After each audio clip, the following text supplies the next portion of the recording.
جب میں گھر پہنچی تو مجھے پتا چلا کہ مدیحہ باجی گھر پر نہیں ہیں۔ میں اپنے کمرے میں آ گئی اور آ کر سو گئی۔ سونا کیا تھا، میں لیٹ گئی، بس آنکھیں بند کر کے سونے کی کوشش کرنے لگی۔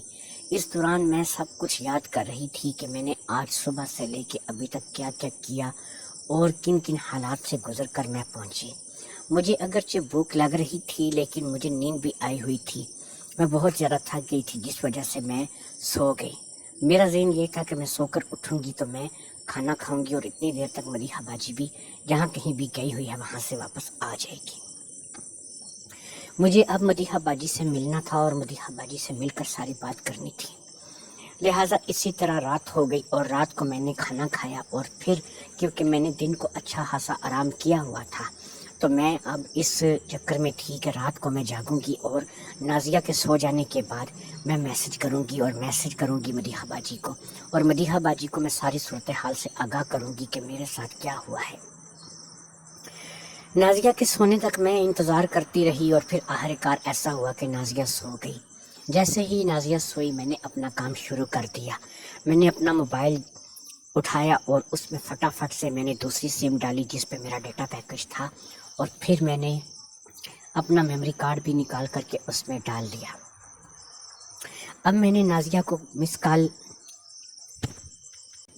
مدیحہ باجی کو مس کال دی اور مدیحہ باجی کو جیسے ہی مس کال دی دوسری طرف سے بھی مجھے مدیحہ باجی کی طرف سے مس کال آئی۔ یہ اس بات کا اشارہ تھا کہ مدیحہ باجی بھی جاگ رہی ہے اور وہ میری 3 بار کی کارروائی جاننا چاہتی ہوگی۔ اب میں نے مدیحہ باجی کو کیا کیا کہ لکھ کے میسج کرنے شروع کر دیے۔ مدیحہ باجی کو میں نے لکھ کے میسج اس لیے کرتی تھی کہ کبھی بھی کسی بھی میسج میں میری آواز نہ آئے، تو میں ان کو لکھ کے میسج کرنے شروع کر دیے اور ٹوٹی پھوٹی اردو میں جتنا بھی مجھے لکھنا آتا تھا میں ان کو اپنے ساتھ ہونے والی ساری کارروائی کے بارے میں بتاتی رہی۔ جب میں نے ساری کارروائی ان کے بتا دی تو پھر ان کی طرف سے مجھے میسج آنے شروع ہو گئے اور انہوں نے مجھے بتایا کہ تم فکر مت کرو، میرے ہاتھ ایک ایسی چیز لگی ہے کہ جو تمہیں سب کچھ پتہ چل جائے گا، کیونکہ مجھے تو پتہ چل چکا ہے، تمہیں بھی سب کچھ پتہ چل جائے گا اس چیز کے ہاتھ لگنے کے بعد، اور وہ چیز ایسی ہے کہ وہ اب ہم مل کر ہی بات کر سکتے ہیں۔ میں نے کہا ٹھیک ہے، لیکن ہم لوگ کہاں ملیں؟ کیونکہ ملنے کے لیے کوئی ایسی مخصوص جگہ ہونی چاہیے جہاں پر میری اور آپ کی ملاقات ہو۔ مدیحہ باجی نے کہا کہ ٹھیک ہے، تم اور میں صبح دونوں، میں اسکول جانے کے لیے نکلوں گی لیکن میں کالج نہیں جاؤں گی۔ تم نے مجھے ایسا کرنا ہے کہ میں تمہیں ایک جگہ بتاؤں گی، تم نے مجھے وہاں آ کر کے ملنا ہے۔ یہاں سے ناشتے وغیرہ سے فارغ ہونے کے بعد جب مرجان اور نازیہ وغیرہ چلے جائیں تو تم نے میرے پاس وہاں پر آ جانا ہے، پھر ہم دونوں گاڑی میں بیٹھ کے وہاں سے روانہ ہو جائیں گی۔ وہ دن ہم لوگ گھوم پھر کر سیر کر کے گزاریں گی اور پھر ہم ایک دوسرے کو اپنی ساری معاملات بھی بتا دیں گی اور ساری باتیں بھی ایک دوسرے سے شیئر ہو جائیں گی۔ میں نے کہا ٹھیک ہے، میں تیار ہوں، جب بھی آپ مجھے جہاں بھی بلائیں گی میں آ جاؤں گی۔ لو جی، وہ رات گزر گئی، اگلا دن آ گیا۔ میں نے اپنا موبائل وغیرہ، اپنے میموری کارڈ وغیرہ سب کچھ پھر سے دوبارہ انہی جگہوں پر پہنچا دیے تھے جہاں پر میں رکھتی تھی۔ اس کے بعد اگلے دن جیسے ہی میں بیدار ہوئی میں نے صبح اٹھ کے ناشتہ بنایا، ناشتہ بنا کر کے میں نے سب کو ناشتہ دیا۔ سب لوگ ناشتہ کر کے اپنے اپنے کاموں کے لیے، اپنے اپنے معاملات کے لیے روانہ ہو گئے۔ مدیحہ باجی بھی کالج جانے کے لیے نکلی اور وہاں سے چلی گئی۔ حتیٰ کہ مدیحہ باجی اور مرجان کا کالج ایک ہی تھا لیکن ان کی کلاس، ان کے سسٹم علیحدہ علیحدہ تھے، اس لیے اگر مدیحہ اور مرجان دونوں ایک ہی کالج میں جاتی تھیں، اگر وہ خود سے ایک دوسرے سے ملنے کی کوشش نہ کریں تو یہ پتہ نہیں چل سکتا تھا کہ مدیحہ یا مرجان دونوں میں سے کوئی کالج آیا ہے یا نہیں۔ یہ بات کا مجھے پتہ تھا، اس لیے مجھے پتہ تھا کہ مدیحہ باجی بڑی آسانی کے ساتھ غائب ہو جائے گی اور میں اس کی بتائی ہوئی جگہ پر پہنچ جاؤں گی۔ خیر، میں کافی دیر تک انتظار کرتی رہی اور گھر میں بور ہوتی رہی۔ نرگس آ چکی تھی بشرا بی بی کی دیکھ بھال کے لیے۔ اب صرف گھر میں موجود تھی یا پھر نرگس تھی یا پھر بشرا بی بی تھی جو کہ بیچاری بے ہوشی کی سی حالت میں پڑی تھی۔ کافی دیر گزر گئی اور میں انتظار کر کر کے تھک گئی تو میں نے سوچا کہ چلو گھر کا کچھ کام نپٹا لیتی ہوں۔ مدیحہ باجی نے مجھے ابھی تک کال نہیں کی تھی۔ ابھی میں اس چیز کو سوچ ہی رہی تھی کہ مجھے مدیحہ باجی کی کال آ گئی۔ جیسے ہی مجھے مدیحہ باجی کی کال آئی میں نے یس کیا اور ہیلو کہا تو انہوں نے مجھے کہا کہ بھئی میں فلاں جگہ پر موجود ہوں، میں وہاں پر تمہارا انتظار کر رہی ہوں، تم جلدی نکلو اور بے شک کوئی ٹیکسی وغیرہ کر لینا، میں کرایہ دے دوں گی، میرے پاس جلدی پہنچ جاؤ۔ میں نے مدیحہ باجی کی ہدایت کے مطابق سے ہی کام کیا اور میں وہاں سے نکل آئی. جہاں سے میں نکلی اپنی کوٹھی سے، وہاں سے میں نے تھوڑا سا آگے جا کے ایک ٹیکسی لے لی اور ٹیکسی میں بیٹھ کر کے میں وہاں پہنچ گئی جہاں پر مدیحہ باجی میرا انتظار کر رہی تھی. مدیحہ باجی بڑی بے چین سی معلوم ہو رہی تھی. جیسے ہی مدیحہ باجی نے مجھے دیکھا، مدیحہ باجی نے مجھے گاڑی میں بیٹھنے کا اشارہ کیا. میں آپ کو یہ بتا دوں کہ مدیحہ باجی گھر سے گاڑی لے کر کے نہیں نکلی تھی، لیکن وہ گاڑی اس وقت مدیحہ باجی کے پاس تھی. مدیحہ باجی کے لیے گاڑیوں کا انتظام کرنا کوئی مشکل نہیں تھی، کیونکہ مدیحہ باجی کی جو سہیلیاں دوست وغیرہ تھے وہ سبھی امیر تھے اور مدیحہ باجی اکثر ان کو اپنی گاڑی بھی دے دیا کرتی تھی اور ان کی بھی مانگ لیا کرتی تھی. اس لیے یہ ظاہری بات ہے مدیحہ باجی نے اپنی کسی نہ کسی دوست سے گاڑی مانگی ہوگی. میں گاڑی میں بیٹھ گئی اور مدیحہ باجی کے ساتھ اس گاڑی میں بیٹھ کر کے میں روانہ ہو گئی. مدیحہ باجی مجھے اپنے علاقے سے دور ایک ایسے علاقے لے آئیں کہ جہاں پہ میں جانتی نہیں تھی، لیکن کیونکہ میں زیادہ شہر نہیں گھومی ہوئی تھی، لیکن ان باتوں کا، اس شہر کا جو ہے وہ مدیحہ باجی کو بہت زیادہ علم تھا، اس لیے وہ مجھے ایک الگ سی جگہ پر لے آئی. یہ ایک کوئی بہت بڑا شاپنگ مال تھا. جب میں اس شاپنگ مال کے اندر داخل ہوئی تو مجھے پتہ لگا کہ یہ صرف شاپنگ مال نہیں ہے، بلکہ یہاں پر تو سینما ہے، یہاں پر تو بڑی اور چیزیں ہیں، یہاں پر تو تفریح کے لیے ویڈیو گیمز کے پتہ نہیں کیا کیا بچوں کے لیے. اور وہ شاپنگ مال نہیں بلکہ ایسا لگتا تھا ایک منی سا شہر ہے جو کہ وہاں پر آباد کیا گیا ہے. مدیحہ باجی مجھے اپنے ساتھ لے کر کے اس مال میں داخل ہوئی تھیں.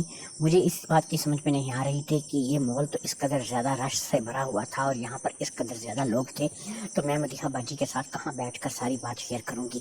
لیکن مدیحہ باجی مجھے اسی مال میں لے کر ایک کیفے میں چلی گئیں اور اس کیفے میں ایک بالکل ہی ایسی جگہ بنی ہوئی تھی جہاں پر الگ تھلگ لوگ بیٹھ کے باتیں کر سکتے تھے، اور وہ باتیں اس قدر دھیمی آواز میں کر رہے تھے کہ ایک کی بات دوسرے کو، دوسرے کی بات تیسرے کو سمجھ نہیں آ رہی تھی. یہ کوئی کیفیٹیریا ٹائپ جگہ تھی، کوئی کیفے کلب ٹائپ جگہ تھی. تو مجھے اب مدیحہ باجی ایک جگہ جا کر لے کے بیٹھ گئی اور پھر مدیحہ باجی نے کچھ کھانے کا آرڈر دے کر کے میری طرف متوجہ ہوئی. کھانے کا انتظار ہم لوگ کرنے لگے. مجھے بھی ہلکی ہلکی بھوک لگ رہی تھی اور مدیحہ باجی بھی ظاہری بات ہے کہ اپنی بھوک کی ہی وجہ سے کھانے کا آرڈر دیا ہوگا. تو کھانا ہمارے پاس سامنے لگا دیا گیا اور کھانا لگانے کے بعد وہ لڑکی چلی گئی جس نے کھانا لگایا تھا. آپ کو یہ بتاتی چلوں کہ کیفے میں ویٹرس بھی ایک لڑکی تھی.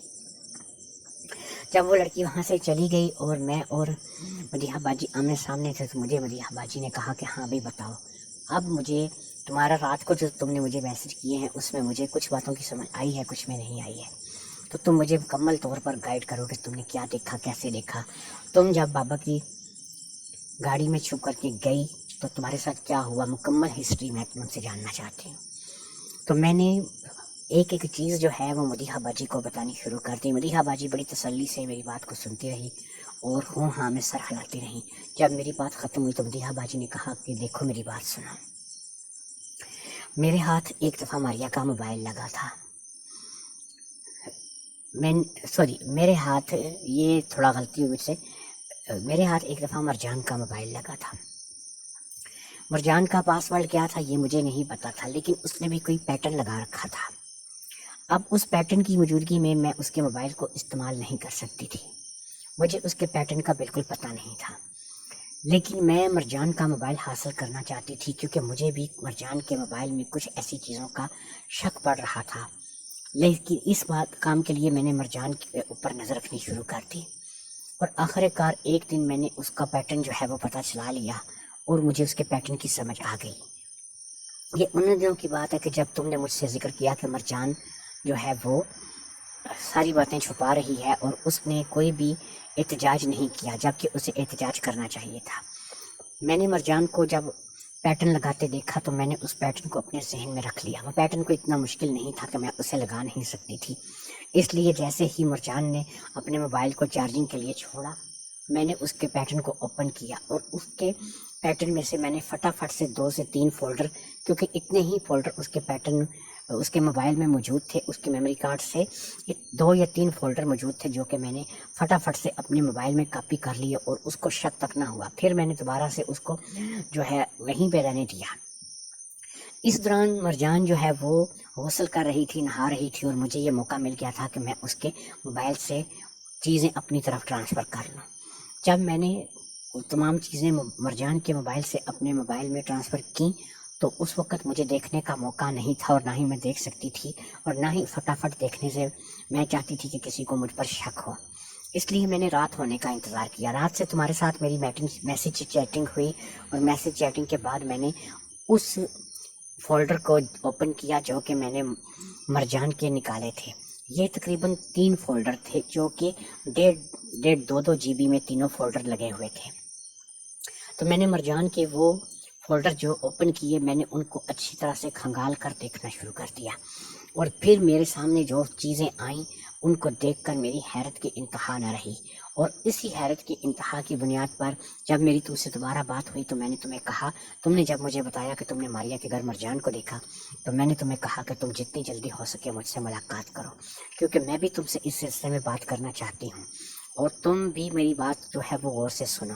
اب ہم دونوں ہی اس راز کو جانتی ہیں اور اس راز کے بارے میں صرف ہم دونوں کو ہی پتہ ہے. یاد رکھو، جو بات میں تمہیں بتانے جا رہی ہوں یہ بھی ابھی لیک نہیں ہونی چاہیے، اس کے بارے میں بھی کسی کو پتہ نہیں چلنا چاہیے اور ہم دونوں جو ہیں اس بات کی آپس میں رازدار ہوں گی. یہ کہہ کر کے اس نے اپنا موبائل میرے سامنے کر دیا. موبائل میں اس وقت ایک فولڈر سامنے تھا. اس نے اس فولڈر پہ ایک ویڈیو کو کلک کیا اور اس نے وہ ویڈیو آواز کے بغیر سے مجھے دکھانی شروع کر دی. آواز اس نے خود اس لیے بند کی تھی کہ آواز کی وجہ سے کچھ لوگ ڈسٹرب ہو سکتے تھے یا آواز کی وجہ سے کچھ اور مسئلہ بھی بن سکتا تھا. بغیر آواز کی ویڈیو چلنے لگی اور پھر میں اس ویڈیو کو دیکھنے لگی.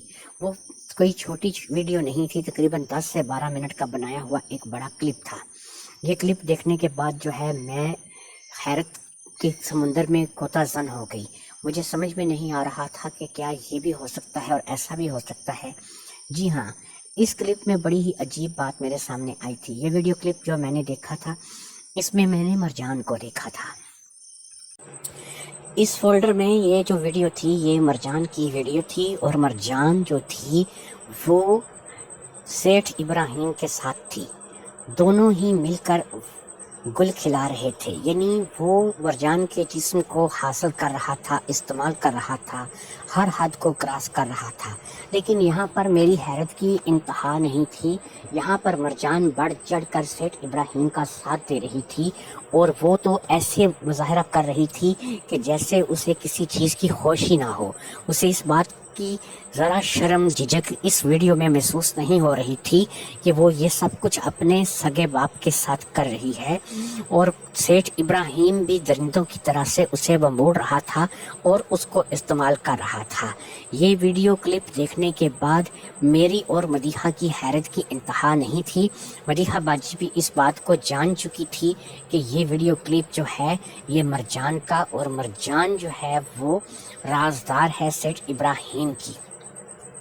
سیٹھ ابراہیم کی رازدار مرجان کیوں ہے، وہ کیوں یہ سب کچھ کر رہی ہے اور وہ تو خود اس چیز میں بڑھ چڑھ کے حصہ لے رہی ہے. اس کی تو ایسا لگتا ہے کوئی مجبوری ہے ہی نہیں بلکہ یہ تو اس کا شوق لگ رہا تھا. وہ ہر وہ کام کر رہی تھی جو کہ ایک پاکستانی لڑکی کرنے کا سوچ بھی نہیں سکتی تھی. اس کا ذہن تو بالکل یورپی لڑکیوں جیسا تھا. وہ ہر وہ کام کرتی چلی جا رہی تھی جسے ہم گندا نہیں بلکہ انتہائی گندا کہہ سکتے ہیں. حتیٰ کہ میں بھی کئی مرتبہ سیٹھ ابراہیم کے ساتھ سو چکی تھی اور سیٹھ ابراہیم مجھے کئی مرتبہ استعمال کر چکا تھا، لیکن میں نے کبھی ایسا کام نہیں کیا تھا جو کہ وہ کر رہی تھی. وہ سیٹھ ابراہیم کو ایسے استعمال کر رہی تھی اور سیٹھ ابراہیم اسے ایسے استعمال کر رہا تھا کہ انگریز بھی ایک دفعہ دیکھ کر شرما جائے. اس بات کو دیکھ کر کے مدیحہ باجی کے اندر بھی آگ لگی ہوئی تھی اور میرے اندر بھی تو پہلے سے ہی آگ جل رہی تھی. اب میں نے مدیحہ باجی سے کہا، مجھے اس بات کی سمجھ نہیں آ رہی کہ مرجان ان کاموں میں کیوں پڑی ہوئی ہے اور مرجان سیٹھ ابراہیم کے ساتھ یہ سب کچھ کیا کر رہی ہے. یہ بات ہماری سمجھ سے باہر ہے. مجھے مدیحہ باجی نے کہا کہ تم اس سمجھ میں نہ ہی پڑو تو اچھا ہے، میں تو خود سوچ سوچ کر پاگل ہو گئی ہوں. مجھے سمجھ میں نہیں آ رہا کہ میری بہن جو کہ بظاہر خاموش رہتی ہے، اتنی زیادہ بات چیت نہیں کرتی، اور وہ اس حد تک بھی جا سکتی ہے اور اس کا اس حد تک جو ہے وہ معاملہ ہو سکتا ہے. اور اگر یہ کسی اور غیر لڑکے کے ساتھ کچھ ایسا ویڈیو کلپ ہوتا تو چلو میں اس چیز کو اگنور کرتی کہ چلو کسی نے اس کے ساتھ زیادتی کی ہوگی یا اس نے اپنی مرضی سے کچھ غلط کروایا ہوگا، لیکن یہاں پر تو کسی غیر لڑکے کا سوال ہی پیدا نہیں ہوتا. یہ لوٹنے والا کوئی کوئی اور نہیں ہے، اس کے اپنے گھر سے ہے، اور یہ لوٹنے والا کوئی اور نہیں ہے بلکہ اس کا اپنا سگا باپ ہے۔ میں نے کہا چلو ٹھیک ہے، اب ہمیں کیا کرنا چاہیے مجھے یہ بتائیں، کیونکہ اب ہمیں اس مسئلے کا جلدی سے جلدی کوئی نہ کوئی حل نکالنا چاہیے۔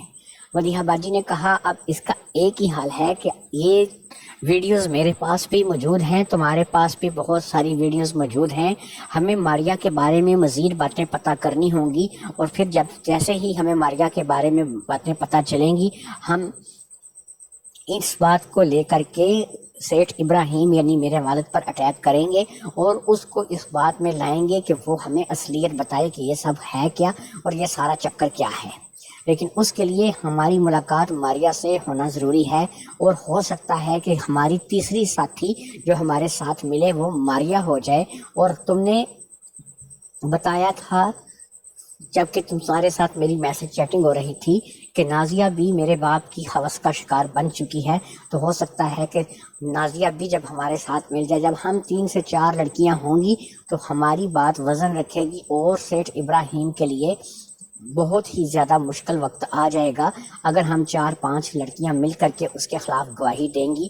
اور پھر طیبہ اور طیبہ کے علاوہ بھی جو لڑکیاں موجود ہیں، ہو سکتا ہے کہ طیبہ سے ہمیں باقیوں کا پتہ چلے کہ طیبہ کو جو نمبر ہے وہ سیٹھ ابراہیم کا یعنی میرے باپ کا نمبر کس نے دیا، اور پھر اس کو کس نے دیا۔ اسی طرح ہو سکتا ہے کہ کڑی سے کڑی ملتی چلی جائے اور ہم یہ دیکھیں کہ کون کون اس کے ہوس کا شکار ہو چکا ہے اور کیسے کیسے اس کا ہوس کا شکار ہو چکا ہے۔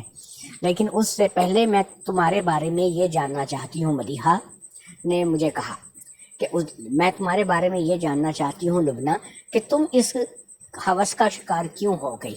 اب میں نے 70,000 روپے کے گم ہونے اور پھر اس پہ میں نے پریشان ہونے، کمیٹی دینے اور سارے اپنی جو کہانی تھی وہ مدیحہ باجی کو بتا دی۔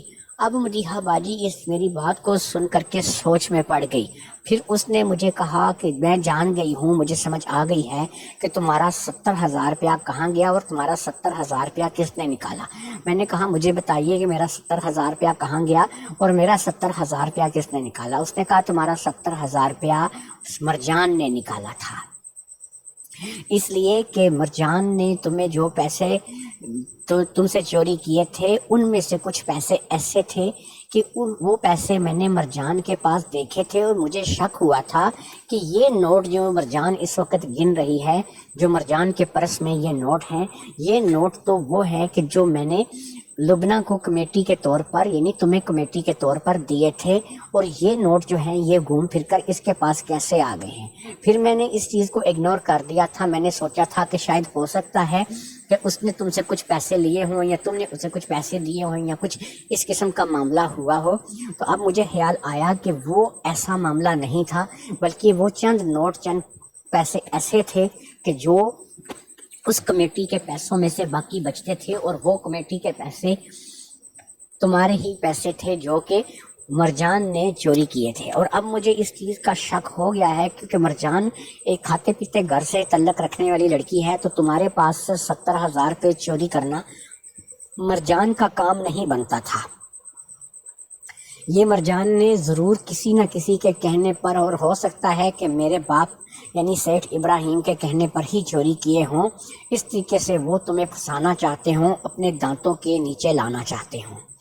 تو یہ باتیں جو ہے ہو سکتا ہے کہ ان باتوں کو لے کر کے تمہیں یہ ساری کہانی جو ہے تمہارے ساتھ چلی ہو اور تمہیں بلیک میل کیا گیا ہو۔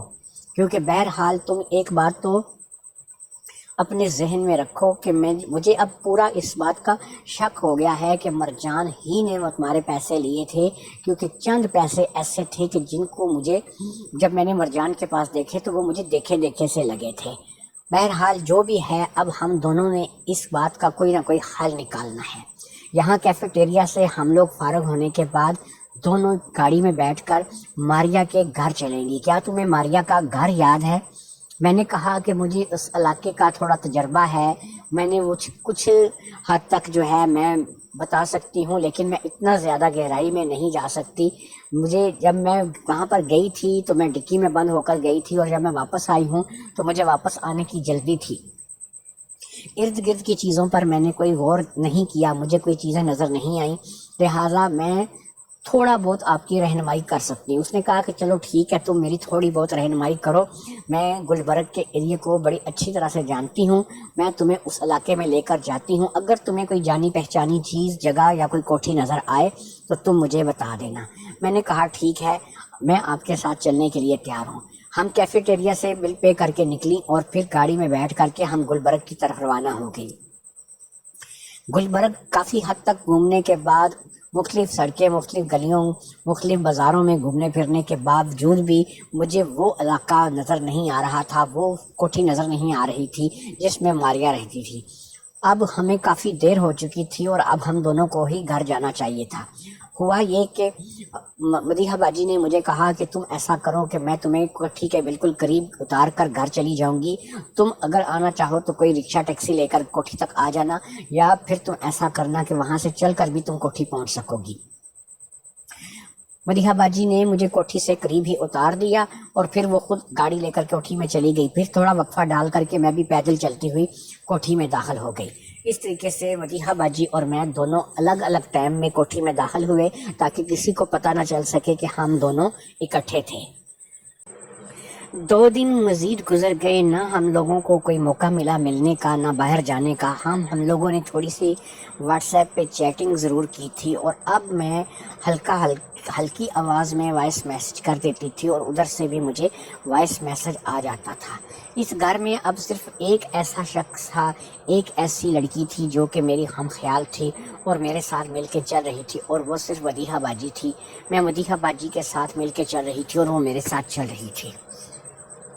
اب اس نے بھی مجھے مرجان کے مزید کچھ کلپ جو ہے وہ واٹس ایپ کے ذریعے سے بھیجے تھے، اور مرجان کی کچھ اور ویڈیوز اب میرے پاس آ چکی تھی۔ یعنی جتنی ویڈیو مدیحہ باجی کے پاس مرجان کی اور سیٹ ابراہیم کی تھیں، اتنی ہی تقریباً اس نے مجھے بھیج دی تھی۔ یہ 7 سے 8 ویڈیو تھیں جو کہ اس نے مجھے سینڈ کی تھی۔ ان میں کافی بڑے کلپ بھی تھی جو کہ تقریباً 15 20 منٹ کے تھے۔ کم سے کم ویڈیو بھی 8 سے 10 منٹ کی ضرور تھی۔ ان میں آپ کو یہ بھی بتاتی چلوں کہ اس میں میں آپ کو یہ ساتھ گائیڈ کرتی چلوں کہ اس میں کچھ ایسا محسوس نہیں ہو رہا تھا کہ سیٹ ابراہیم جو ہے وہ کچھ زبردستی کر رہا ہو یا پھر کچھ ایسی بات۔ یہ سب کچھ مرجان کی مرضی سے ہو رہا تھا اور مرجان جو ہے بڑھ چڑھ کے اس کام میں حصہ لے رہی تھی۔ 2 دن گزر جانے کے بعد ہم لوگ کسی نتیجے پر نہیں پہنچ سکے اور ہم ابھی کوئی ایکشن لینے کے لیے تیار نہیں تھے، کیونکہ اب ہمیں ماریہ کو تلاش کرنا تھا اور ماریہ کو جاننے کے بعد ہی ہم کسی فیصلے پر پہنچ سکتے تھے کہ ماریہ کیا ہے، ماریہ دکھی ہے یا ماریہ بھی اس کھیل میں مکمل طور پر ملی ہوئی ہے۔ لیکن ماریہ کی ویڈیو سے یہی معلوم ہوتا تھا کہ وہ بیچاری جو ہے وہ اس کام میں شامل نہیں ہے اور نہ ہی وہ اپنی خوشی سے اس سب کو کر رہی ہے۔ خیر تیسرے دن مجھے مدیحہ باجی نے ایک وائس میسج کیا اور مجھے اس نے کہا کہ تم تیار رہنا، ہم لوگ جو ہے وہ صبح نکلیں گے، تم نے پھر اسی جگہ پر پہنچ جانا ہے، تم نے اس بار مجھ سے پہلے وہاں پر پہنچنا ہے، اور جیسے ہی تم وہاں پر میرے سے پہلے پہنچو گی پھر میں گاڑی لے کر تمہارے پیچھے آ جاؤں گی اور ہم دونوں ایک دفعہ پھر ماریہ کو ڈھونڈنے کے لیے چلیں گے۔ میں نے ہم ہی بھر لی کہ ٹھیک ہے ہم دونوں جائیں گے، اور اس بات کو کہہ کر کے میں رات کو سو گئی۔ اگلی صبح میں وہاں پر پہنچ گئی جہاں پر مجھے مدیحہ باجی نے بلایا تھا۔ مدیحہ باجی کے آنے میں دیر تھی اس لیے میں وہیں پر کھڑی ہو گئی۔ یہ ایک ایسی جگہ تھی کہ جہاں پر کافی لوگوں کی آمد و رفت تھی اور کوئی بھی ایسا نہیں تھا کہ جو مجھے ایسا محسوس ہو کہ میرا پیچھا کر رہا ہے یا مجھ پر نظر رکھے ہوئے ہے۔ میں تھوڑی دیر تک ادھر ادھر بھی بھٹکتی رہی تاکہ اگر کوئی میرا پیچھا کر رہا ہو یا مجھ پر نظر رکھے ہوئے ہو تو اس کا مجھے پتہ چل جائے، لیکن ایسا مجھے جب کچھ بھی محسوس نہیں ہوا تو میں تھوڑی سی مطمئن ہو گئی اور پھر میں نے مدیحہ باجی کا انتظار ایک جگہ پر کھڑے ہو کر کرنا شروع کر دیا۔ تھوڑی دیر گزری تو مدیحہ باجی بھی ایک اور گاڑی میں میرے پاس پہنچ گئی۔ یہ گاڑی بھی ظاہری بات ہے کہ اس نے اپنی کسی دوست سے ارینج کی ہوگی۔ مجھے اس نے گاڑی میں بیٹھنے کے لیے کہا اور پھر میں اس گاڑی میں بیٹھ کر کے روانہ ہو گئی۔ ابھی مجھے اور اسے اس گاڑی میں بیٹھ کر چلتے ہوئے تھوڑی ہی دیر ہوئی تھی کہ مجھے ایسا محسوس ہوا کہ کوئی شخص موٹر سائیکل پر ہمارا پیچھا کر رہا ہے۔ اگرچہ وہ بڑی احتیاط کا مظاہرہ کر رہا تھا کہ وہ میری نظروں میں یا مدیحہ کی نظروں میں نہ آئے، لیکن میں کیونکہ اب آدھی جاسوس ہو چکی تھی اس لیے مجھے اس چیز کا مکمل اندازہ ہو رہا تھا کہ وہ شخص جو ہے وہ ہمارے پیچھے ہی آ رہا ہے۔